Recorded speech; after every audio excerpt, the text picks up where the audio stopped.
Welcome to the It's Just Wrestling podcast. I am your host, Tubby Emu. If you have no idea who in the blue moon I am a YouTube and internet personality covering the world of professional wrestling. I say covering because I'm not a wrestler. I have the body type of a hippo and the ability to move and wrestle like somebody that doesn't wrestle. But I'm a huge fan of the sport. Now, I've covered wrestling for 3 years on YouTube, mainly the WWE, the big one, the big show. And I've sat down recently. I was at SummerSlam. 2K Sports invited me out for the new video game, 2K14, out to SummerSlam. I had the chance to play it. And one of those experiences that I had out there was getting to go to the 2K14 panel, a symposium. And that was probably one of the greatest nights of my life, sitting down and seeing Jim Ross lead a panel of guys, Stone Cold Steve Austin, Daniel Bryan, Dolph Ziggler, Rey Mysterio was there. You had Paul Heyman. And the greatest man, I think, when it comes to wrestling stories is Ric Flair. And Ric Flair was there, and he took over that whole event. And my takeaway from that was I've gotten to the point when it comes to wrestling where I'll just watch the current product. I'm not really caring about anything else that's going on in the business. I wasn't worrying about independent wrestlers, guys that were coming up. The only guys I would pay attention to were, say, Steen, Generico before they came up, that sort of thing. But getting the chance to actually talk to some professional wrestlers, getting the chance to sit down and learn more about the independent scenes and, kind of help these guys get some exposure. I've had a hell of a time. It's been great. And I often find listening to stories about professional wrestling is sometimes more entertaining than watching it, because some of these guys have very, very awesome stories. Our guest today, Renny D, who's had a tryout for the WWE. He's been a professional wrestler for over 10 years. It was a blessing to talk to him today. I got the chance. He reached out. I reached out to him on Twitter. He reached back. Not a very well-known guy. And that's one of the things we talked about, how hard it is to be an independent wrestler. Get your name out there today. And he's a great guy. He's a very humble wrestler. And that's one of the things I'm looking to do with this podcast. I want to talk to guys. I want to, dive into the world of professional wrestling that we, the fans, don't normally get to see. And that's what we're going to do. That's what my goal is for It's Just Wrestling. I want to help out the independent promotions. I want to talk WWE. I want to talk pay-per-views. But not only the current product, I do, like I said, want to reach into more of that independent scene, and that's exactly what we're planning on doing. But not only that, we are going to be talking to Booker T on a future episode. Booker T, if you guys don't know, I've worked and helped grow his YouTube channel and promoted it for the past year or two, and I've had numerous opportunities to work with him. Unfortunately, things just never lined up, and his promotion, Reality of Wrestling, really kind of started it for me, because watching Reality of Wrestling on YouTube, you guys could check it out, youtube.com/TheBookerTROW.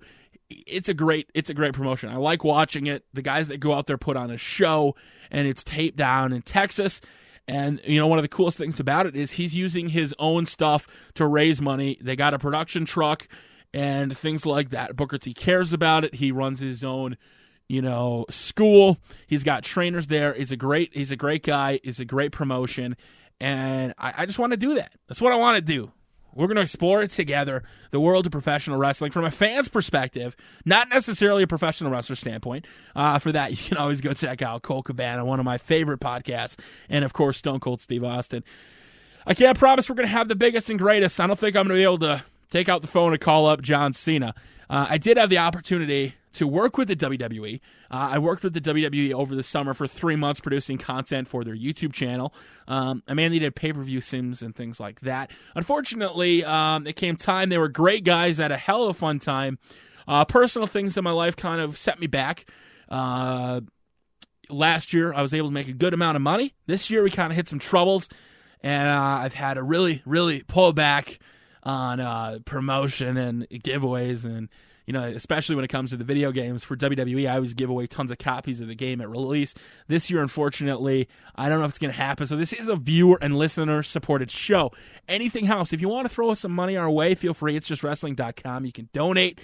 Other than that, simplest things you guys can do. Amazon. If you guys order from Amazon, I use Amazon every single time I make a purchase online. I love it. Not every single time, of course, but anytime on Amazon, and for a simple reason, $3.99 next day shipping when I pay for it. You get free 2-day shipping with Amazon Prime. If you guys want to sign up for it, super simple. Head over to itsjustwrestling.com/Prime. Free 30-day trial. You guys can, let me know what you think of it. There's thousands, 41,000 to be exact, plus movies and TV shows you guys can watch, from Duck Dynasty, The Avengers, so much more. I love it. I mean, if you cost it out over the year, 12 months, it's only like $6.50. What do you pay for Netflix? $7.99? I don't know. I'm just saying. Amazon Prime, it's great for shipping. If you order a lot of stuff online, it saved me hundreds of thousands of dollars. The easiest thing you can do is sign up for Amazon Prime, or if you head over to itsjustwrestling.com/WW2K14, you guys simply just buy the game. Just use the codes. That's all you got to do. I provide an Amazon link. Simply, you just make any purchase you normally would. Any purchase you make, we get a percentage for a referral, and it helps out the show buy more equipment. Because I will tell you this, the reason that this podcast has kind of been delayed and the website and all of that has been because of a lack of money, I should say. I put in all my own money to my own equipment. As it sits right now, this podcast is just me sitting in my bedroom. Once we move into the office, hopefully, we've got all the microphones, which were donated by CAD Audio. And I have to say, this CAD Audio GXL 2200 that they donated, it's not a USB microphone, so you do need, a phantom, a power adapter, and you need an audio mixer. But the microphone itself has been a great addition. And, thanks to them for donating the microphones. But then going out to picking out all the other the equipment, it is expensive. So hopefully we deliver you a great show and you want to check it out. Episodes will go up on my YouTube channel, youtube.com/TeamingTubEmu. The week up. I don't exactly know how it's going to work, but I think the episodes are going to go up a week behind, so to speak. So if you want to find it first, it's going to be on iTunes. It's going to be on itsjustwrestling.com. I'm ready to take this journey with you guys, exploring the world of independent wrestling, professional wrestling, heck, New Japan. We'll talk any kind of wrestling that you want. If you have any guests, feel free to shoot us out a message on Twitter, twitter.com/TubbyEmu, #It'sJustWrestling. Let us know who you want on the show. You could follow the show's Twitter, twitter.com/It'sJustWrestling. No G on that, unfortunately. There was not enough characters. But it's time to dive right into the show with independent wrestler Renny D. Today is going to be a great show. We've got independent wrestler, the real Renny D. Renny, I'm so glad to have you on, man. I know you have a show coming up, Heavy on Wrestling. That's going to be October 26th. Do you want to tell me a little bit about the show? Yeah, man, it's actually going to be pretty fabulous. It's put on by the same company that put on the Jerry Lynn Retirement Show last March in the Twin Cities, which, if you were there, it was absolutely amazing to be part of that. But Saturday, it's a huge show. It's actually going back to my roots where I spent some time growing up. And, we got Matt Hardy on the card. We got Ken Anderson, Lance Hoyt, Luke Hawks, Kings of the Underground, myself, Eric Cannon, Garen Corbin. Just a ton of great talent, especially in our area, on one single card that people can come out. And, yeah, it's Saturday, October 26th, Ramada Convention Center in Eau Claire, Wisconsin. Bell time's at 7:30. You guys can still get tickets at the door if you want. I'm going to have to do that. I totally had forgot in the last couple weeks getting ready for this show to actually buy them, so I'll definitely make sure to do it at the door. Now, you're taking on Eric Cannon, and I know we talked about this a little bit before we had the chance to speak, and he's got a promotion, First Wrestling, and those who don't know Eric Cannon, he's known as the Paps wrestler, right? Correct, and if you've never seen First Wrestling, you've never been to a real wrestling party, that's for sure. It's a great time, not just for the wrestlers, but the audience and the crowd that comes to those shows. It's just the atmosphere alone. It's probably one of the best. It's one of the best venues, being First Avenue downtown Minneapolis, and one of the best promotions that I've worked for since I've ever started wrestling. They do it in First Ave? Yes, it's at First Ave. So, the history there alone is sweet. They have a perfect setup, and Eric does a cool thing where he kind of went against the norm and brought back rock and wrestling together. So, not only do we have wrestling, we have burlesque, we have rock bands, and tons and tons and tons of PBR. That is pretty awesome. I've been to First Avenue, and it's just a great venue for music, and let alone I couldn't even imagine wrestling in there. That's got to be awesome. It's cool, and the fans themselves are completely different than any other indie show you go to. The typical indie show you go to, a lot of the wrestlers have their friends and family there, and then there's the families that come. But the First Ave crowd is just, it's unbelievable because they get into it. They do away chants. They have funny comments. It was like basically the Jersey crowd after WrestleMania last year. Very similar to that as far as they're vocal the whole entire time. It's just awesome. So now the guys that are watching this most likely are wrestling fans. They may watch the big products like WWE and TNA, maybe Ring of Honor. What is real different about an indie show, like in your opinion, from going to obviously a house show where there's thousands of people down to a smaller venue? What's that like? I mean, it's definitely different. It's more personable for sure. I mean, you go to a WWE event and you're there with 12,000 people, or depending on what show it is. Even their house shows are drawing 4,000 or 5,000 people. You come to an indie show nowadays. An indie show, a good crowd's 200, 300, 400 people, which is it's sad to say that, but it's that's what a good crowd is nowadays, and they get a chance to actually meet the wrestlers. And when we perform, it's more personal for the crowd too, because we want to interact as much as possible with the crowd. With WWE, their goal, they have a television audience, so you don't really see them stop and talk with somebody in the front row, or make fun of the group as a whole. For the indie workers, we need to do that to interact with the crowd, because a lot of these crowds that we go in front of, they have no idea who we are. I mean, it might be the first time they've ever seen us. WWE, TNA, Ring of Honor, they have TV, so people have a good idea of who the good guy is, who the bad guy is, and then who they are and what they've done.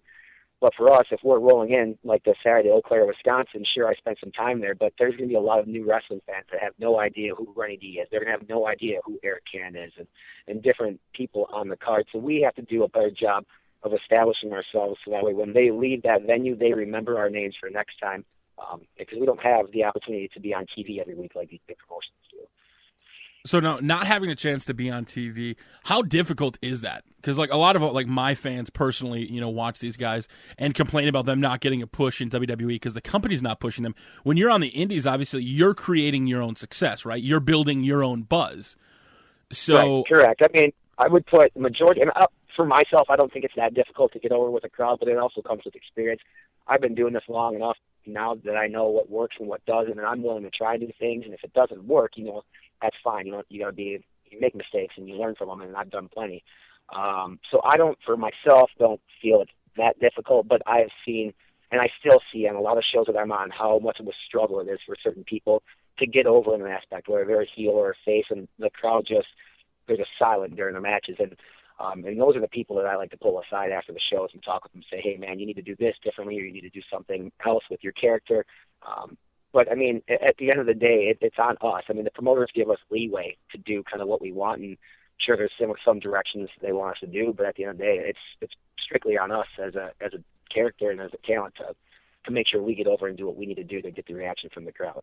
So now, out of all the guys you've worked with, who's been the favorite? Who's been your favorite guy to step in the ring with? This is tough, actually. I mean, Ari Daivari has been great. I've gotten an opportunity to wrestle him several times, and we have a great chemistry together. John Johnson, another talent over here in Minnesota. We've had a great feud and great series of matches this last year at Primetime Wrestling in the Twin Cities area.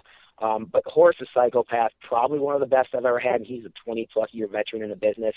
There's just something about it when I get in the ring with Horace and he's in the ring with me, we just click. And our last match actually came at the last First Avenue show, and it was beautiful. It was awesome. I mean, I enjoyed every single minute of it, and we did exactly what we wanted to do, and it's fantastic. I'm just kind of blown away, the whole thing. I'm looking at this card right now, coming up. Ari Daivari. I know you had mentioned that you had a recent WWE tryout. I had saw Arya on the SmackDown. I went to the SmackDown show in Minneapolis, and he was on there, and I think he was in a squash match against Khali, sure, if I remember right. What's it like when indie guys that when you get that tryout? Like, can you just explain to people like what that feeling is like? Obviously you're on the indie scenes, you're going to these small house shows. When you get contacted or you have that tryout, what's that process like? It was probably the coolest thing that's ever happened to me. I've been trying. I mean, when I first started wrestling, I got an opportunity to go to a WWE camp that I turned down because I wasn't ready. I didn't feel I was ready enough, and I was very green, and I didn't want to embarrass myself by doing stuff that they didn't like.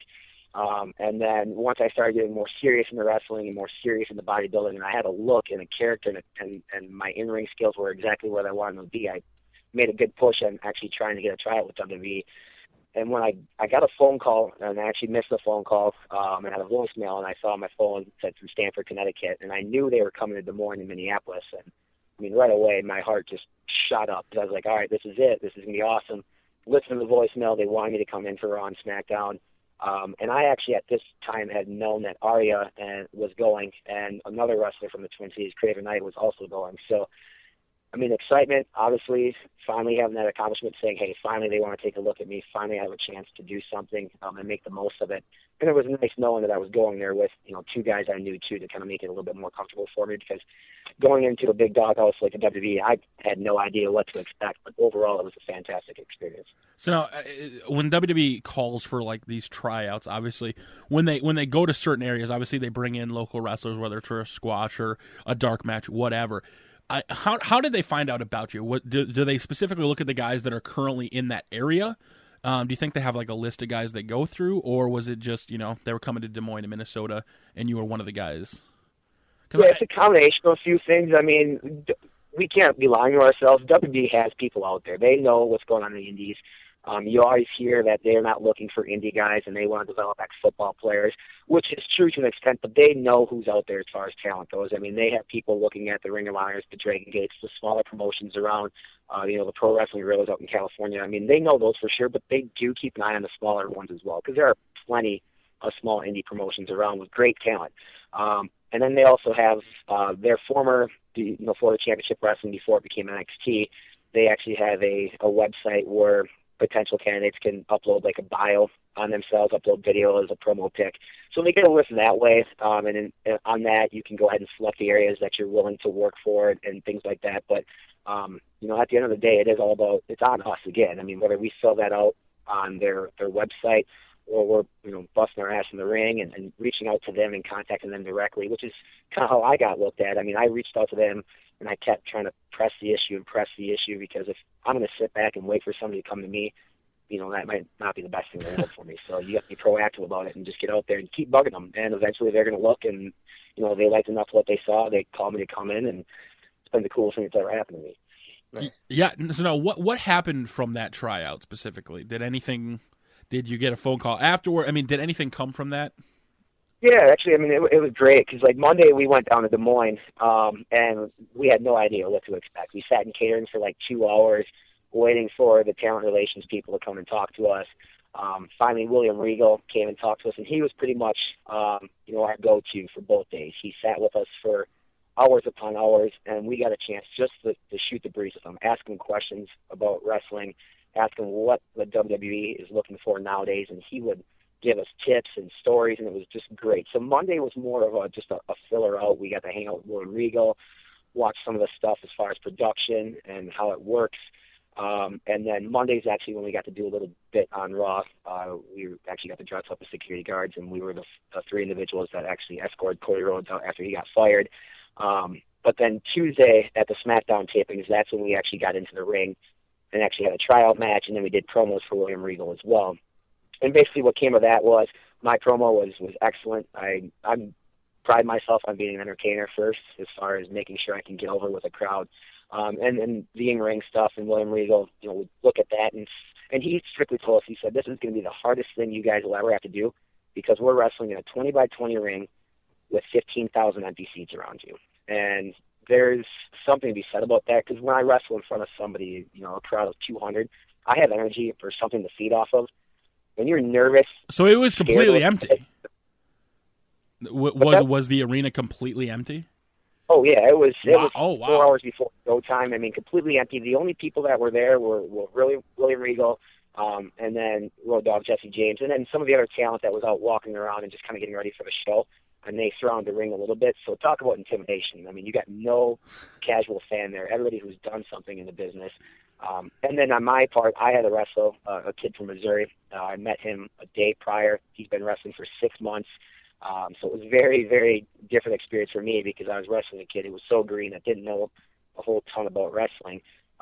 But, I mean, at that point, it's on me to kind of carry the match and make sure it goes over as well as it did. So from there, Regal pretty much just told me, hey, put on a little bit more size. They come back in February for Elimination Chamber. He'd love to see me again, and I'm always welcome back. So that was really cool to hear that, and I just got to keep trying and keep doing what they want me to do, so I get a chance to do it again. I got to ask, now that you've kind of brought that up, I know that, like, at some point you were once, a green guy, and, you used to, not know as much as you do now. What is it like wrestling somebody who first that you're not even familiar with, and second that might be as great as the guy from Missouri that you wrestled, versus when you're the green guy and you're wrestling somebody who's a veteran and obviously knows what they're doing. Like, do you usually kind of I don't want to say bully the green guy, or kind of maybe work a little stiffer to kind of get him to do the things that you want him to do? Like, what is that like? What is that like?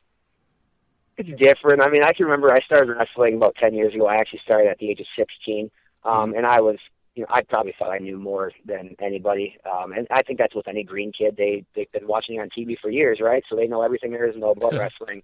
And that's not the case. And when I broke into the business, I mean, the veterans were stiff with me. And basically when I'm green, or when you're green, you shut your mouth and you listen to the veteran and you follow their lead. You do what they want because they've been there. They know exactly what to do. And you pretty much, you shut your mouth, you open your eyes and you open your ears and you listen. Now that I'm the veteran guy and I'm in there with some green guys, I'm not stiff with them like the guys were with me. And I think that's how wrestling has changed a little bit. Whether it be good or bad, I mean, it depends on who you ask. But my whole goal is when I'm working with somebody who's green is I want to know kind of what their stuff is and potentially if we can use any of their stuff in the match. And if we can, great. I want to make sure I can give them something to work with as well. But I'll dictate the pace, the tempo, and the direction of the match, and I'll pretty much say, hey, this is what we're going to do. Do you have any filler stuff? And, I mean, now the problem is now the green kids in the business, there's not many wrestling schools to go to.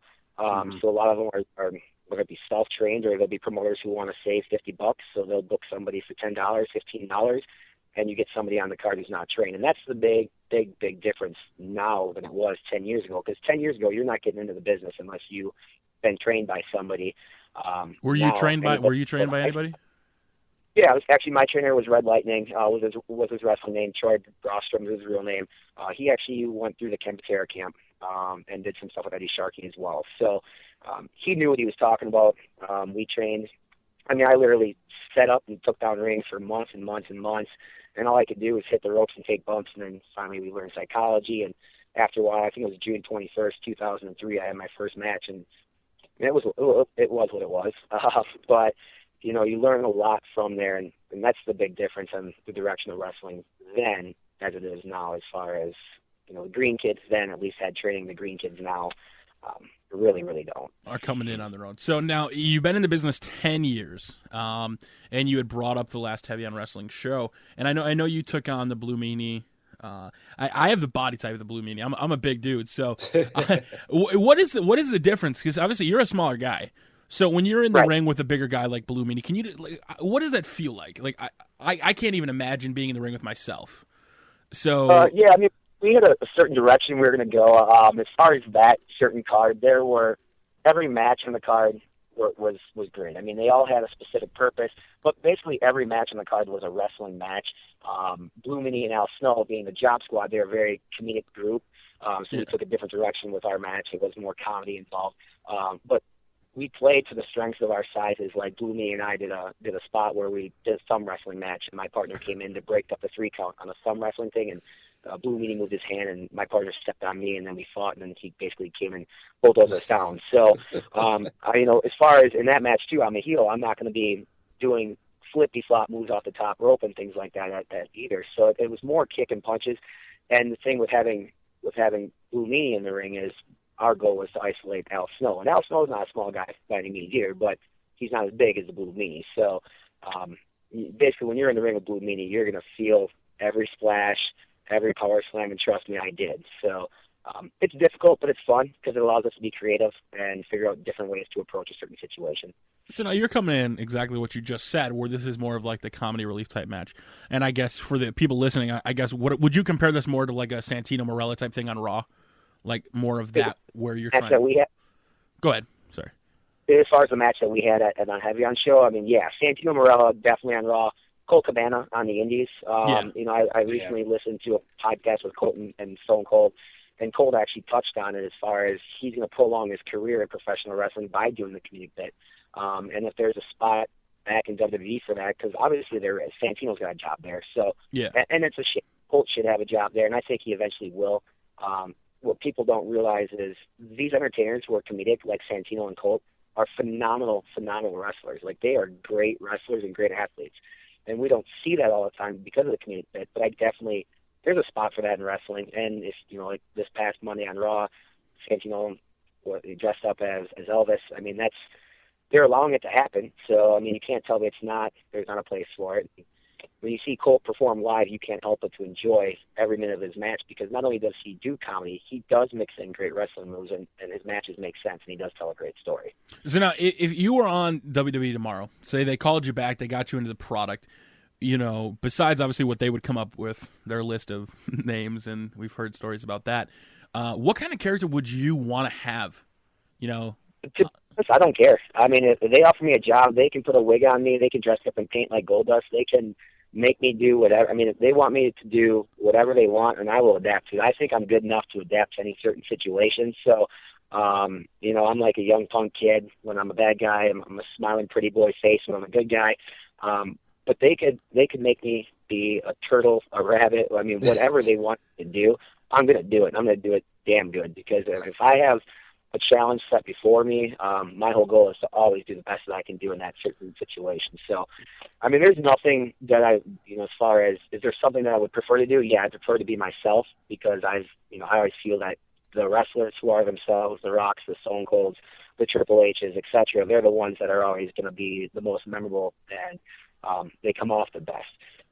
Some of those characters that you dress up in paint, or Santino character, people are going to forget those eventually someday, but you're never going to forget people who are themselves. But with that being said, I'm not picky, man. A job would be a job, and I would do the best I can to excel and, just keep it going. That's a very interesting mindset, I think. To go in and, because I don't know if, on the indie scenes, is that kind of the sentiment for a lot of guys that, they wouldn't, if they get the call from WWE, it doesn't matter what the hell they do, they got the call from WWE. If they called you up and gave you the Fandango gimmick, you're running with it. Yeah, I mean, that's fine, whatever. But I mean, we have issues on the indie scene to some extent. Certain promoters will call, us as wrestlers and say, hey, would you be willing to do this? Well, on the indie scene, it's a little bit different, because on the indie scene, we're trying to build a brand for ourselves, and if we keep changing it on the indie scene, people are never going to remember who we are. Right. So there's a huge difference there as far as marketing goes.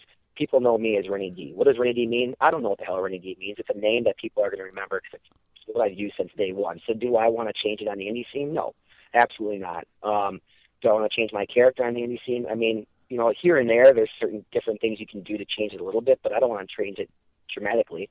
I don't want people to not know who this person is. But when you get to WWE, they want to pretty much have people forget about all your indie experience and change it. And, you look at some of the guys who just recently been signed down to NXT, like Sami Callihan and El Generico. I mean, they're changing their names and changing their gimmicks because they want to start new. They want to be a WWE product. Right. I think Punk is probably one of the only guys recently and that basically got to keep his name. And, Bryan Danielson, Daniel Bryan, kind of similar. But they're going to change your name for the most part when you get there, and they're going to dress you up and change your character, and you just have to be good with that. Don't really have to say too much at that point. Would you be upset because you hear stories all the time? You have dirt sheets, internet rumors, all that stuff. Reading guys that maybe don't want to end up getting stuck down in developmental. As a wrestler who's been doing this 10 years. With this new performance center, do you see that something that you'd be willing to sign just to go train there? Not even to necessarily say get on Raw or SmackDown. Some guys say they're not interested in anything like that. Would you be interested in doing that, going down to the performance center? Is that something that, because you just hear a lot of the times guys where, right. You bring in El Generico and they didn't really do anything right away with him until they rebranded him as Sami Zayn. So, if you got stuck down to developmental, would you be okay with it? It's different. As far as, if I'm stuck in developmental versus working for like a Dragon Gate or like a Zero or something in Japan, it's very tough in that situation. But my current situation, I think I'd be okay with it because I'm not with Ring of Honor, I'm not with Dragon Gate, places like that. But I always look to other guys for advice, and one guy, Eric Rowan, who's now on the main roster, he's actually a Minnesota guy, and he used to be my former tag team partner in Pro Wrestling when they were actually running over here in Minnesota. And he was stuck down in FCW and developmental for a long time, and he actually came up with wearing the sheep mask gimmick one day, and they put the group together, and now they're one of the most popular groups that you see on Raw and SmackDown. So there's always light at the end of the tunnel if you make it. So, I mean, would I be okay stuck in developmental? Yeah, I think I would be, just because I think I'm smart enough to come up with something that's going to put me over the top with the people down there, whether it's my in-ring stuff, my promo stuff, or come up with a gimmick that's completely different. Because one thing they told me is their roster is filled with a lot of small guys. They have a lot of small guys in developmental, and they have Daniel Bryan on their main roster. If you can't differentiate yourself from Daniel Bryan, you're going to be stuck in developmental. So, I'd be okay with it, because I'd be working my ass off to try to think of something that puts me over the top and something different. And at least when you're in their system, and they know you're there. And as long as you show up every day, you work hard, you show them that you want it enough, and you have some good ideas, I think eventually at the end of the day, you're going to find some success, whether you're down there for a year or 4 years or wherever it is. And it's a great thing for wrestling to have that performance center, because they say now really there's only one place to go, and it's really there. Unless you're a big name on Ring of Honor or Dragon Gate or something like that, if you're not really there, it's very tough to get signed now. Absolutely. I think I would agree with that. Now, one of the things that you had brought up, and I had saw from your website, is obviously Minnesota, Wisconsin, like this area, like you said, the promotions that are gone. I mean, I looked up, I had totally forgot how many are actually still running right now, and it's got to be a lot harder to find shows.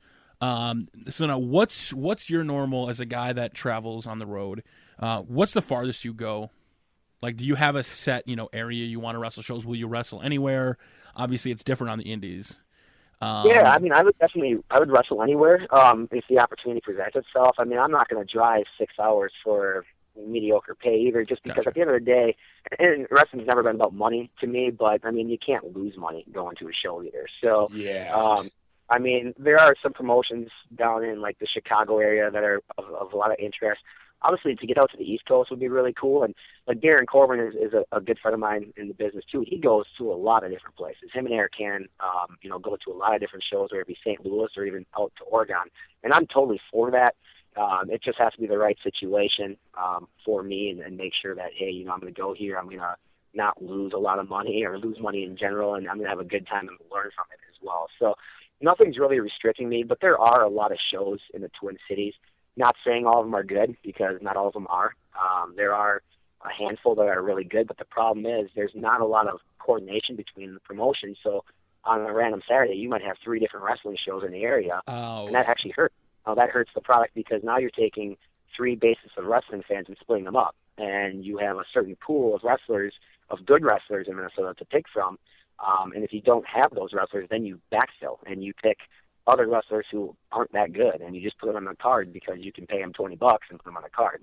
And it's frustrating for the product here, because I know in Minnesota we have some of the best wrestlers in the country as far as how we were trained. I mean, we have this has always been a hotbed for professional wrestling, and it still is. And there are still a handful of guys in this area that are really, really good, and a lot of the guys in this area have got books from New York. And it's just a matter of right booking to make it right. Yeah, when you brought up the wrestling in the cities, growing up, all I remember is my dad bringing up Vern Gagne and the AWA. How much, when you say the promotions are gone, and obviously there's limited shows, as a wrestler, trying to find these shows and trying to, get promotion for yourself, I mean, it seems like you're almost painted in a hole, because like you can't drive 8 hours to lose money, but if there's not too many shows around here, what's the plan for Renny D? What's next right now? Obviously, you've got that tryout coming out in February. Maybe they'll bring you back. Maybe they won't. Until then, what's the plan? Because I know we have the Heavy On Wrestling show. They've got another one coming up on the 30th of November. What do you do till then? Heavy's done something cool, too, where, I mean, and you don't really see many contracts in indie wrestling, and rightfully so. It's pretty hard to tie down an independent contractor, but Heavy's done something cool where they've signed several of us to talent agreements. Basically, if there is a wrestling show that day, and there's multiple wrestling shows that you agree to be on their shows. And I've done that because I believe in Heavy on Wrestling. David Savick, the actual promoter of Heavy on Wrestling, he's one of the guys that gets it as far as actually getting out there and promoting and putting the right talents together for a show. So I, obviously I will do every single show for him. So the show coming up this Saturday, the show on the 20th, he's actually responsible for bringing Mick Foley's comedy tour in next year. I'm probably going to be there helping out with that. He has a knack for the business as far as promoting. He's got great helpers and just does a great job producing shows. There's another promotion, Primetime Wrestling, too, that runs on Friday nights, because you don't see a lot of wrestling shows run on Friday nights. And they draw very well, and they have great talent. So those are shows that I do. There are other promotions that actually have some TV in the area. AWF has some TV in the area on Sunday mornings.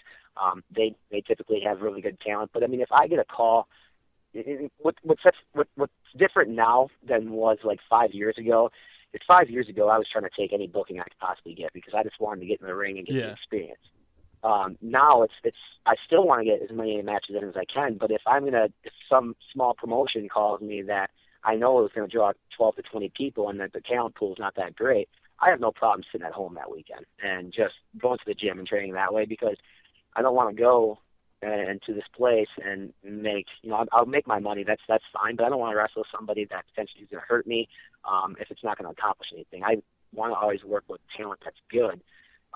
At least, around my talent level, and if not, better or a little bit worse is fine, but because that's how you're going to learn. Have you ever had a bad match? Have you ever had like a match that you went out there where maybe the other person wasn't prepared? And you don't have to, say who it was, but have you ever had that experience where it just nothing clicked, nothing? Absolutely.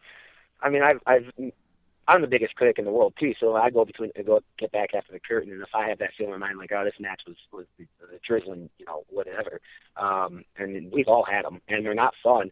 And it's just a mindset too. I mean, you go out there and sometimes you find out who you're booked against and you're like, God damn it, but you can't really have that mindset. You got to be willing to give everybody a chance. And now, that's how it was years ago for me. Now, being in it as long as I can, I see who I'm booked against. I always say, hey, there's light at the end of the tunnel here. I'm been wrestling a long time. We're going to make this work, and we can tell a simple story in 10, 12 minutes, and it's going to be good. It doesn't have to be great, but it just has to be good. And that's kind of where I'm at now. I don't really have bad matches anymore, just because I've been doing it long enough to know kind of what works, what doesn't, and how to work with people's strengths and limit their weaknesses as much as possible. All right, so this card has got a couple big matches. Matt Hardy versus Luke Hawx. I think this is like their third contest. Yep. Building your own promotion, obviously you're building up your brand as Renny D.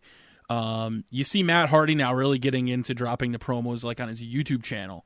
Do you see more, promotions and things like going that way, using YouTube? Like, how do you get the word out there? Matt Hardy's got a great, opportunity with his YouTube channel, to reach an audience. He's got a lot of followers from his past experiences. I just think it would be difficult, I guess, to promote the match. When you go out there and you put on people see matches on like TV, and Kofi or any of these guys could go out and have a bad match, and then they get another match right away on like main event or whatever. Mm-hmm. Versus you've been booked out ahead of time.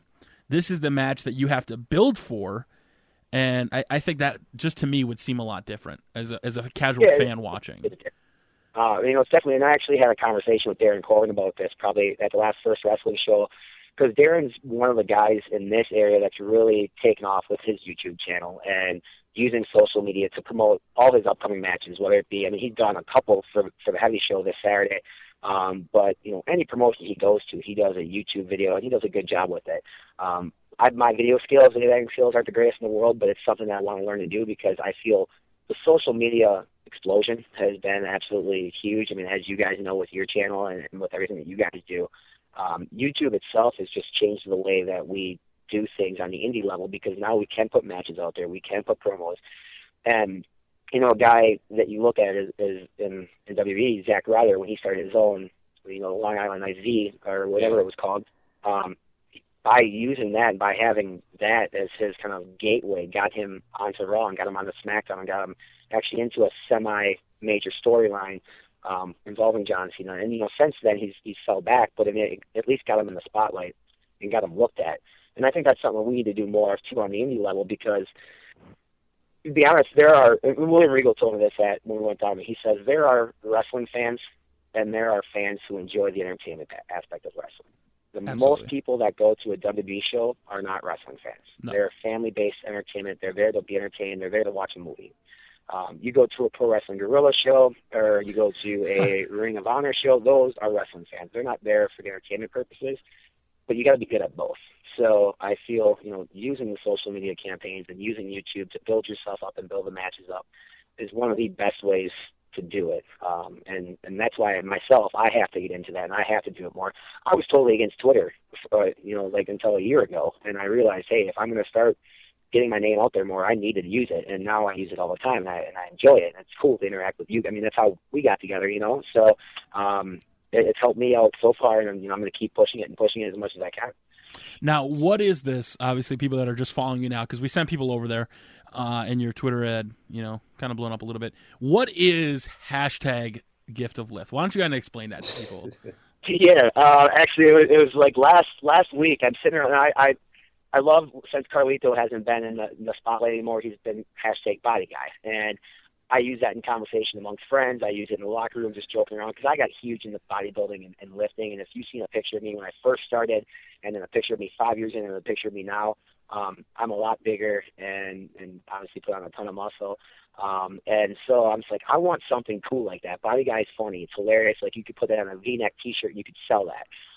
And so I was just sitting around, and I'm like, what rhymes with lift? And Gift of Lift came to mind. I'm like, yeah, I'm gonna start using that. And I kind of threw it out there jokingly around. And then people started kind of hashtagging it, and my friends liked it, and they thought it was funny. And it's like, all right, well, I'm going to see kind of where this goes. And I did an interview with a newspaper last week, actually in the Eau Claire area, the Leader Telegram. They're going to use it in the paper. So, what the hell? We'll run with it and see kind of how it goes, and then if it sticks or not. Yeah, I had a question. Just kind of touching back on something you said a little before, of how, like, your real wrestling fans are kind of, people who watch, PWG or ROH, like that's where your real wrestling fans are. And that, kind of WWE fans, most of them are there for the entertainment. Do you, I see what you're saying, but do you think that wrestling, knowing what it is, do you think wrestling can really, like, stand out on its own? Or does, can wrestling just be wrestling, where it's just two guys getting in the ring, kind of almost like a boxing event where you just kind of, the feel is kind of, based on, whatever you say afterwards and then whatever you get in the ring? Or do the storylines, do all the promos, there's all the stuff that, the kind of stories and thing that goes along with it. Does that also, is that needed for wrestling to kind of exist and, have the following that it has? Because, you look at something like WWE where the storyline is there, and that's why it kind of has the big, the big following that it has. Or can it just be pure wrestling on its own and still have the, the power that WWE has? PWG, man. Oh, man. Yeah. PWG it is insane. They've grown a lot over the past couple of years. They are the one exception to me before I cut in and let him answer. The PWG, and I get exactly what you're saying, what Renny said. When you think of entertainment, exactly what he said. I think you do need that entertainment, exactly like Renny touched on. But PWG, man, is just blowing my mind. I've saw some of their stuff, and I think they've proved where once you build up that successful following, they can go on every single time they have a show and put on, a great show. And I think that's what Heavy, from what I've seen, and we'll talk about what happened at that last Heavy show soon. I don't know, Renny. Can you fully be successful? I mean, obviously you're working with Heavy on wrestling. Right. Do they need more of that entertainment aspect? Obviously, because you go out there and you put on spot fests. A lot of independent shows are more referred to as that, more spot fests, more going out there and doing that crazy, crazy out there stuff. And like Colt Cabana said, where he's more doing the comedy stuff to kind of prolong his career.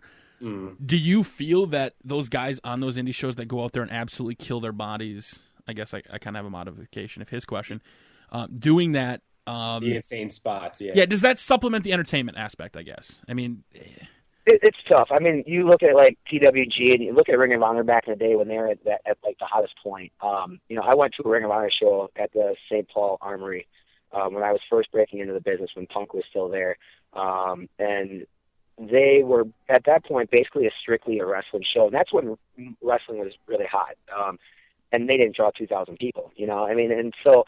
To me, can PWG can that be sustainable as far as like ever being as big as WWE? Absolutely not. You can't. I don't think you're ever going to have a strictly wrestling-based show be as great as the following as WWE. With that being said, no one's ever going to compete with WWE. TNA, Impact tried it. They're still in business. To be honest with you, I try to watch it. I can't do it. So, and I got guys. Like Aries, he's a Minnesota guy or a Wisconsin guy, and I know him and. I still can't watch it. And when Ken was there, it's very difficult for me to watch it just because Would you work with TNA? I'm engaged in the entertainment aspect of it as a fan because to this day I'm a wrestler, so I'll watch the shows for the wrestling aspect and say that's awesome, that's cool, and I'm engaged in that. But I mean, with that being said, there's a room for both because go back a couple weeks ago on Raw when we had Goldust and Cody Rhodes versus the Shield, right? And you got that chant from the crowd saying this is awesome. They were saying this is awesome because the wrestling was phenomenal. The match itself was great. The psychology of the match was great. So yes, there are certain aspects. But I mean, to have a full show and to keep doing that over a course of a year of just wrestling and not having an entertainment basis, I don't think it's sustainable enough to be popular. Because I think TNA and Impact tried to do that for a while too, and now they're starting to incorporate storylines, although they may be awful. I mean, they're trying to do it, and I think it's probably a little too late now. But I mean, for guys like us three who love the sport of professional wrestling and love everything about that, PWG and places like that are fantastic. I mean, they're great. But I still think at the end of the day, the amount of kids and the families that wrestling's catered to nowadays, they need that entertainment. Because a 6-year-old Johnny sitting in the front row, he could care less if you hit a suplex at the right spot in the match or not. I mean, he wants to laugh and he wants to fall in love with his hero. And that's I mean, and wrestling's kind of always been that way, good versus evil, when people grasp onto it. And you think of the old AWA days, and it was a lot of wrestling, but they use like their ESPNs and things like that to push over storylines and entertainment. And I don't think strictly wrestling and not the entertainment aspect is sustainable enough to get over that way. But with that being said, there's definitely a place for it on every show because, I mean, who wouldn't give for a Punk Daniel Bryan match at WrestleMania? I mean, we would love it. Is that going to draw more than say, Undertaker Cena? I don't think so. And Undertaker Cena is not of a wrestling match, but the story there and the entertainment basis of it is so much greater than the actual wrestling aspect. And that's the weird thing. It's because, as much as I would love to, watch a PWG show and watch, Kevin Steen just package pile driver somebody through a table, from the top turnbuckles, as awesome as that looks, it doesn't mean as much as something, where you have a storyline set up where, just something as simple as a slap, because Daniel Bryan and John Cena set it up where, Daniel Bryan's just like, you don't deserve me slapping you. And them doing that spot at SummerSlam, where they're slapping each other, that all of a sudden means a lot more because the storyline's been set in place.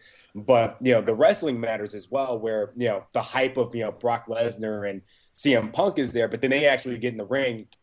And just the psychology that was in that match where, you have CM Punk, just showing how strong Brock Lesnar is, but that CM Punk also has this drive and this fight in him as well, where, he's driving knees and doing everything in his power to try to take down this big beast. That, the combination of that together, when you put storyline and great wrestling, where you have both of those SummerSlam matches, actually, even where, you had the Christian and Alberto Del Rio match, I thought those are three very good matches in terms of wrestling. The storyline that follows with them as well made the matches to me. And I think that, you kind of have to have the both of them. And WWE does that well. I think you need the storylines to back the actual wrestling itself. Like, the last pay-per-view that WWE put on, I mean, the storylines going into some of the matches weren't the greatest, but I actually thought the wrestling was fantastic. Like the RVD Alberto Del Rio match, I thought was great, and people on the internet just crapped on the whole card. And I was like, well, wrestling-wise, I very much enjoyed it. That's exactly what I said. But but the stories didn't go anywhere. Right, exactly, and that's just to say right there. I mean, can wrestling do it on its own? I mean, right there, the internet community, whether right or wrong, blew up, and they were upset, and they were demanding their money back. And it's like, come on, guys. I mean, it was a great show. But, I mean, for people like us, it's a great show. But for people who expect the storylines and the entertainment basis, maybe they weren't as, excited about it as I was. So, the entertainment aspect, obviously, you feel like it's a big part of it. What is your mindset on that when indie shows go out there? How many matches are on your normal match card that you attend? 5 to 7. It really depends. I mean, 7's pushing it. I'd say about 5. 5 is normal. And we, 5 matches, 12 to 15 to 20 minutes a piece, so it fills up a couple hour time slot. But that's about normal on an indie show. So okay, that's what I was wondering, because I've been listening to a lot of shows lately where they'll talk about 7-9 matches, and especially Colt and Stone Cold's podcast. It's a great insight getting to hear these guys. Do any of the promotions that you go to, do they ever put on, you hear about like the main event matches getting moved around? How does that work, I guess, on any show? If I'm trying to book it, and obviously you want to save Matt Hardy for last, I mean, I would think. if you're booking that and you're putting in guys in different slots, have you had that where the promotion, the placement of a match didn't necessarily make sense? But that really happens only when the guy's double booked. So if a guy's got to go across town for another promotion that starts in 2 hours, then they'll change the match around and have like an Eric Cannon in the first match of the card. Doesn't make sense, but if he's booked down the road at somewhere else too, he needs to get there. And right or wrong, I mean, hey, the guy's getting work in. He's trying to get his name out there, so good for him. But yeah, there's times where he may be in the wrong spot on the card, or some of the talent might think they're in the wrong spot on the card. But on this level, you're really having an ego. I mean, you need a little bit of an ego, but at the same time, you got to realize, hey, we're all here for the same thing and fighting the same cause. But generally, I mean, on the shows that I've been on, I really haven't seen anything change, like especially during the show. I guess my biggest thing when it comes to wrestling and none of the matches that you have is your wrestling audience, your typical wrestling audience now has an attention span of the length of a movie. You go to a movie, they're an hour and a half, 2 hours long. We don't need to put on 3-hour cards at the indie level. A 2-hour card is perfect because that's what the attention span is of the people coming there. Yeah, that's what I was trying to get to. We're just wondering if like you guys go over the top like a PWG where it's more than 3 hours, you're there a long time, or do you get in, just kind of get the card done? That's kind of what I was think PWG is different though because they're attracting a wrestling crowd who's been watching wrestling ever since. Yeah. God knows. No, then they love and breathe professional wrestling. So you can put on a 3-hour card at the PWG, and they're going to be, into that card the whole time because every match is a little bit different. But our cards that we do, I don't think, PWG uses the best of the best as far as talent goes. I mean, they have great talent. Yeah. I know we have great talent in Minnesota too. So if we have a card with all the best talent, we could do the same thing. We could do the same thing because we would all be different, but some of the talent isn't as good as others. So putting on 6 matches at 12 minutes apiece with a little intermission is going to be perfect because we don't want people to lose interest because the biggest part of a whole match or of a whole card is your main event. And if you have 5 matches beforehand that are getting people losing interest, it could kill the main event, and you don't want that happening. So you got to take full advantage of somebody's attention span and make sure that you cater to that because it's not about how many matches you do or how long you're out there for. It's about the crowd reaction, and if they leave remembering what happened in the main event. And that's the most important thing that I think in my head. Absolutely. I know TNA just had Bound for Glory, and I'm a big fan of the X Division. I don't watch TNA that much, but I went back and I watched Slammiversary, and that X Division title match was awesome. And the one they had at Bound for Glory, I thought was horrible. They had tons of great spots. The finish didn't make sense. The psychology of it was weird. The finish was weird, but there was a rumor going around that they said, not to go out there and steal the show because they wanted the main event, to have that. Do you ever have that on indie shows where a promoter will be like, hey, we've got Matt Hardy here. Don't go out there and absolutely steal the show so people aren't talking about Matt Hardy. Has that ever happened to you on an indie show? In fact, Dave would tell me to go out there and do the best you can, steal the show. I mean, because the matches before you are going to alter. I mean, basically, you want to be the best match on the card, and that's the mindset you need to have. You want to go out there and do the best you absolutely can do and try to have the best match that you can because it's not being selfish by any means, but if we're before Matt Hardy and Luke Hawx and we go out there and we have a 5-star match, Matt Hardy and Luke Hawx are going to be like, damn, we need to step it up. And they're going to go out there and they're going to step it up because they know they have to. If the whole card's been nothing but crap, they're professionals. They're going to step it up and do what they can. But on some shows, the main event, they haven't done a whole lot today, so we don't have to do a whole lot. But, if you go out there with the mindset saying, let's do the best we can, and that way the match behind us has to do the best they can and just keep stepping stones, so that way that main event just blows the roof off the house. So, I mean, I think if you go into a match with anything less than the mindset that you want to have the best match of the night, you're going in with the wrong mindset, I mean, in my opinion, because I never want to go out there and just have a good match. I want to go out there every time and have a great, great match because that just puts you over, the crowd remembers it, and it enlightens and pretty much gets everybody else in the card going, and they know it's showtime. Absolutely. Have you ever been in a match that's been ridiculously overbooked? But as far as like the gimmicks for the match, or just as far as like the push for the match? Like if you've been in a match that's either too heavily gimmicked or there's too many interferences where things just stop making sense. I mean, you'll have that. I mean, I guess I haven't done like a lot of gimmick matches as far as like ladder matches and hardcore matches and things like that. So right. Lately, sorry, go ahead. Oh no. Yeah, no, that was the question. Yeah, because I guess Tubby mentioned Bound for Glory, and I keep thinking of like the last match tonight, and just like even though the match itself was great and it had a great spot where the 540 splash to the table. It had so many interferences in it that it's just like, oh, here we go, we're overbooking, or maybe there's too many people involved in this match where there's just people kind of standing on the outside and not really doing anything. I was wondering if there was ever a match kind of like that where that's happened. It depends. I mean, it really depends on the promoter. Someone like, the promoter, David of Heavy on Wrestling, or the guys over at AWF or Primetime Wrestling, the good promotions, they're good about not doing certain things like that. But if you get a promoter who's just some random wrestling fan who rented a ring for the weekend and is paying people to come in, they're going to overbook the hell out of that card because this might be the only show they ever run.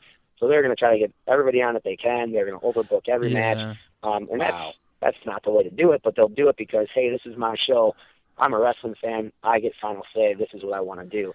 And I've seen numerous things that make absolute zero sense. And it keeps happening, and it's frustrating. That's why it's refreshing to wrestle shows like the Heavy on Wrestling show this Saturday, and other promotions around the area that they know what they're doing. They understand, because like Primetime Wrestling, something about them that's great is they have Lane helping with the booking, and he's been to WCW, and he's been in the bigger leagues and knows what works and what doesn't. So he's not going to overbook a show.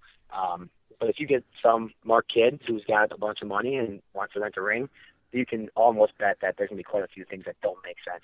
How much would that cost to rent a ring, have everything set up?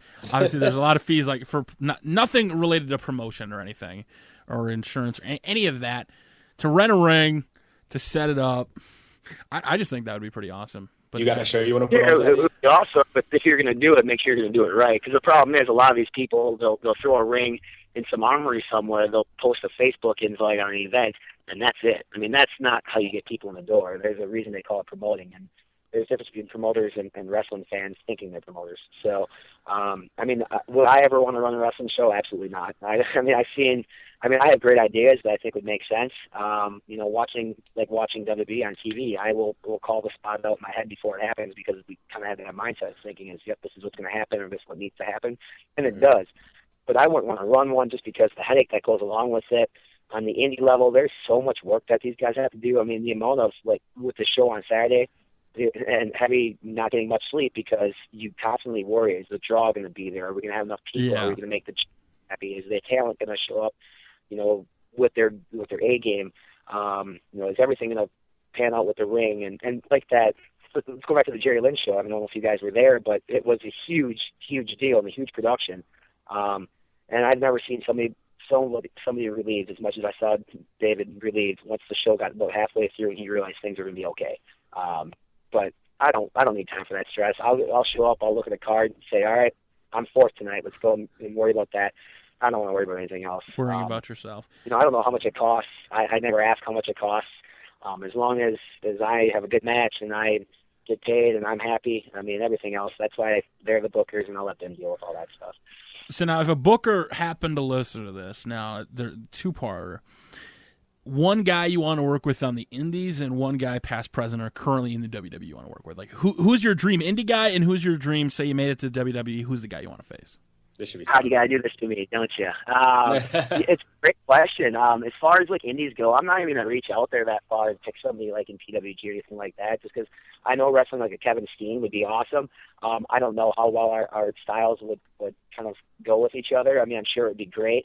Working with Colt would be fantastic, but I actually think there's one guy in Minnesota that I have not wrestled, and I've been wrestling a long time, and he's been wrestling a long time. We've never been in the ring together, is Darren Corbett. And I think the reason why our match would be so fantastic is Darren gets the entertainment aspect along with the wrestling aspect of the business, as well as I do as well. So I think we could really feed off each other and just do something really special in the ring together. And I'm hoping somebody finally books it someday. It has to happen, I would think. And why it hasn't so far, I have absolutely no idea. And then I guess as far as past, present, or future, it's tough because I got into wrestling because of Bret Hart as a kid. He was my favorite wrestler of all time. I was a kid. I wanted those sunglasses, man. I wanted to be in the front row, and I wanted Bret to come to me and give me those sunglasses, and I wanted to wear a leather jacket. But I think I think for the purpose of me and my character and my career, not necessarily the greatness of the wrestling match, is I would want to wrestle The Rock because he would put you over. And I mean, as far as like as a character and as a talent, that's a guy you want to be in the ring with. He was a star. He still has a mass following, and again, he's very entertaining, and he's a good wrestler too. I mean, he was very entertaining in his chemistry in the ring with like guys like Austin and Triple H, and you talk to those guys, and those guys will always say, my favorite opponent was The Rock because of this and this and this, and I'd like to experience that. That'd be cool, and it'd be fantastic. But that'll probably never happen. The Darren Corbin thing will definitely happen. Darren Corbin versus Renny D. Once again, if you guys want to, on Twitter, twitter.com/real Renny D. I have a couple fan questions that'll kind of wrap it up here. Sure. At what age did you say, hey, I'd like to be a professional wrestler, and do you have any regrets because of that choice? From Gonzalo Cardona. First grade. So 6 years old, Mrs. Hires first grade class. We sat down for the first time in my life that I can remember. And she gave us a piece of paper and said, write on here what you want to be when you grow up and why. And I have this thing. I actually sent a Twitter picture of it out a while ago. And it's me with my mullet haircut, and it says, when I grow up, I want to be a professional wrestler. I want to be like Bret Hart, live in an awesome house called an apartment because I thought they were cool back then, and have a pet snake. And I wanted a pet snake because Jake Roberts. So that was my next question. Yeah, I mean, everything was wrestling at that age. I remember watching the 1992 Royal Rumble, I think it was. I think it's my first actual memory of a wrestling show at an early age, which would put me at 5 years old, I think. And I've just been watching it ever since, and that's the only thing I've ever wanted to do. And it's funny because in my personal life, I mean, I have a college degree, which a lot of wrestlers don't have. I'm actually going to have a master's degree come in May, which I can guarantee not many wrestlers at all have. But at the end of the day, I would trade in my amount of student loans and my college education to be a professional wrestler. See, and I think that's the kind of guys you want in the business, because now you're getting an influx of guys coming in, from the football world and guys that just look the part versus guys that come in and have a legitimate, interest or passion in the business. Do you have any thoughts on that? Because you hear wrestlers talk all the time. Whether they have, they won't say anything because they're obviously in the WWE, or maybe, they don't want them to go sign out, that linebacker from the NFL. Do you have any thoughts on that as far as? There's a lot of, especially lately again with, them going around and having tryouts with a bunch of former football players and things like that. And to be honest, in my aspect is that's the reason they built the Performance Center for. I mean, they built it to get guys who haven't been in wrestling to bring down there, because you can teach people wrestling. You can't teach people a look. You can't really teach people persona. It doesn't really bother me that much, and this might make some people mad because I feel like if you want it bad enough, you're going to get it. And if you're going to use the excuse of why you're not getting the spot because somebody else got it before you, I mean, that's kind of BS. I mean, if you're as good as you say you are, you want to be the best, then you're going to do everything you can to be the best. You're going to get to the gym. You're going to watch tape. You're going to learn psychology. You're going to learn entertainment. You're going to practice promos in the mirror. I mean, I remember when I was, starting out in the business, I'd be going through Subway, and I'd be cutting a promo on the glass that where they're making the sandwich. I mean, I'd put a promo on a boat engine. I would go up to a random dog on a street corner. I'd cut some sort of promo on it, and just because you just have to adapt, and you have to be good at, and constantly be thinking. I mean, anytime I do anything, I'm always constantly thinking wrestling. And I'm not going to be the type of guy, if I never get a deal in WWE, I'm not going to blame it on somebody else. I have nobody to blame but myself. If a recruiter doesn't like me and picks somebody else before me, there's a reason for that. And that's why I need to find that reason out and adapt. And I think if you can adapt and do what they want you to do, and then it's kind of on us. So, and I'm not saying it's a bad thing, because you got guys right now who aren't signed that are making a great living doing this. Like Adam Pearce, Cole Cabana.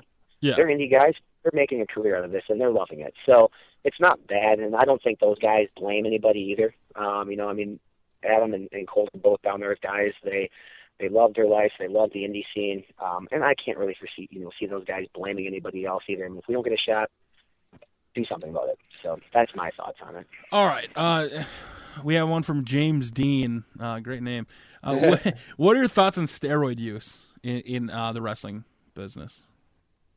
I mean, I know it was prevalent at one point. I don't take them, and I never taken them. And I'm sure you could ask anybody in the world that question; they're going to say exactly what I just said. But it's the fact. I have 2 tattoos on my body, but I'm petrified of needles. Which is really weird. If I have to get my blood drawn for something, I hate it. I would never, to me, it doesn't make sense for me to do them because, it doesn't make sense. I don't think it makes sense for anybody to really do them. Do you think that's changed, that mindset has changed a little bit now, seeing the smaller guys in the industry instead of back, 20, 30 years ago, where you see the Hulk Hogan's on TV? I think absolutely. Absolutely has a lot to do with it. You look at like a CM Punk or a Daniel Bryan, it's like, hey, they did it. They're not all juiced up and wear it out, so why do I have to do it?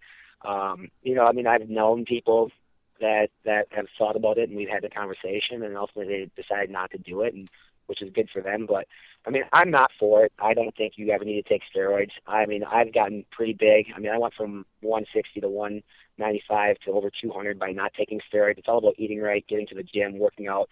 You can take supplements. Take protein and things like that. But you don't got to put a syringe in you and get bigger that way. I don't believe in it.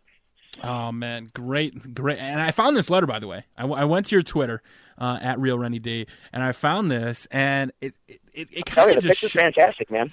It kind of shows, from the absolute beginning, from 6th grade. You want to be in a take team. That to me as a kid, I remember when I don't even remember what I wanted to be in 6th grade. So to still be doing it, to be chasing the dream...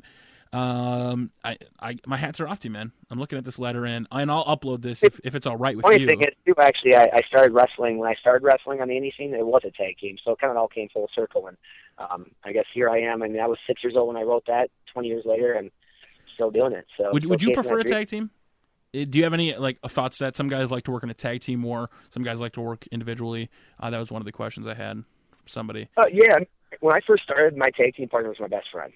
We grew up in the yard together, right? Everybody's done that, like Matt Cross or whatever. We'd be in our backyard practicing moves like a bunch of idiots. But then we actually got trained and got in the business, and he was my tag team partner for 3-4 years, and then he ended up actually enlisting in the military and went to Iraq, and he actually gave up wrestling. But I knew when we were doing that, I'm just like, hey, I know I'm the better half of this, and that's not being cocky. I just knew that I had a better look and a better mind for the actual sport of professional wrestling. So I wanted to break off at that point and do my own. But when I started, there wasn't a lot of tag teams in indie wrestling, so it was easy to get booked because we had matching gear. We had a lot of cool combination moves, so it was easy to get booked. So we got our names out there really quick. But at that point, no one ever wants to stay in a tag team, right? So, you break off, you do your own thing, and I'm happy with things are at right now. I think so. And we got a great card coming up, like we said, Heavy on Wrestling, October 26th this weekend. I'll be there. Now, do they have anywhere that you can go on YouTube to watch anything from Heavy? I know. HeavyOnWrestling.com, and it's actually, they revamped everything. They try rebranding everything and trying to be the premier indie wrestling promotion in the Midwest, at least, and eventually trying to branch out from there. I know they have a match posted right now with Rhino and the Black Stallion from the Jerry Lynn show. And the library is just going to keep building, and that's what they're working on. So we'll have a video guy here on Saturday to get some more video and some more promos and things like that to put up on the YouTube channel, and we'll build it. It's going to build, and it's going to get bigger, and it's going to be great. I'm excited. Heavy on Wrestling this Saturday. Matt Hardy, Luke Hawx, Mr. Anderson. It's a pretty big card. I'm excited. As a fan looking at this card, do you have a personal favorite match that you want to see? I'm still waiting to see who gets announced at that 4th spot. If I'm a fan, I want to see my match, and I'm not trying to be cocky, but I'm telling you, I'm going to go out there, and this is my first time I ever got to wrestle in Eau Claire, and that's where I actually got my college degree from Eau Claire. So I'm pretty stoked to go back there, and that kind of amplifies things for me. As a fan, I'd say, hey, my match is going to be fantastic. I guarantee it's going to be great. Since I can't actually watch my match, obviously I'm looking forward to 2 matches. The Luke Hawx Matt Hardy match. It's going to be great, but we can't overlook Ken Anderson and Mitch Paradise, because Mitch Paradise is just the best professional I think I've ever met in this business. He's fantastic. He's great. And Ken, before he made it national, I was on a couple cards with him, and he was great. And I think they're going to work well together. But again, every match on this card is going to be grade A, and we're all going to try to probably outdo each other, right? So they're going to be great. Everyone's going to enjoy it. A $10 ticket is going to be, that's a steal for this show that you're going to get to see on Saturday. I think so. And one of the things I really liked about Heavy on Wrestling is it's being sponsored by bumpdrunk.com, and they put out some awesome stuff. I mean, their quality of indie posters, I was amazed, because most indie posters I've seen, there was a show here last February, and I don't know what promotion it was for, and they had one of the worst indie posters in the world. So I think this sets you apart right here. There's a lot of garbage out there. So there is a lot of garbage out there. But, yeah, I mean, Heavy knows that, hey, you're going to be the best out there. You partner with the best, and you put out the best. And he does exactly that. Heavy on wrestling. All right. Any last things you want to kind of throw out there, man? I really want to thank you for tuning in, you guys. He's got a Facebook page. You can search him up on Facebook at Renny D. You have a website. You're working on all that. What's one thing, people come over to you, they check you out, what's going to set you apart as a wrestler? They come over and check you out. What's different? Yeah, I mean, I think, and this is a line that's kind of funny, and I think people see it, my personality as a wrestling character, whether I'm a good guy or a bad guy. But one guy referred to me one time as, this is Renny D. He's fantastic, but he's also going to be the most humble person you ever meet in the business. And I think because I'm humble and because I'm a sponge, I literally am. I will shut up, and even to this day, I will listen to what people have to say, just to always improve. And that's the goal for me, is to always get better every day. And it shows in my work, and it shows in my personality. You're gonna laugh. I mean, I can make you cry. I can do anything you want me to do when it comes to the character-wise. So I'm just going to give you overall exactly what you're looking for in a wrestling show. So I want to thank our guest, Renny D, for being on the podcast today. You guys could check him out, twitter.com/RealRennyD. Thanks for my co-host for the interview, 21 Blackjack. You guys can follow him on Twitter. And I cannot wait to bring this back to you each and every week. We haven't set down a date yet. Anything you guys may have noticed during the podcast, there wasn't any segment transitions, anything like that. All that is currently being made. My excitement for Renny D and Heavy on Wrestling this Saturday. I went ahead and posted it a little bit early. So Heavy on Wrestling this Sunday. If you guys are in the Wisconsin area, come chill out with my fat ass. It is Heavy on Wrestling presents Declaration this Sunday. I can't wait. I'm excited. I'm going to be there. And until next time, guys, thank you very much for watching. Let me know what's going on in your neck of the woods as far as professional wrestling goes. And we will see you guys next time.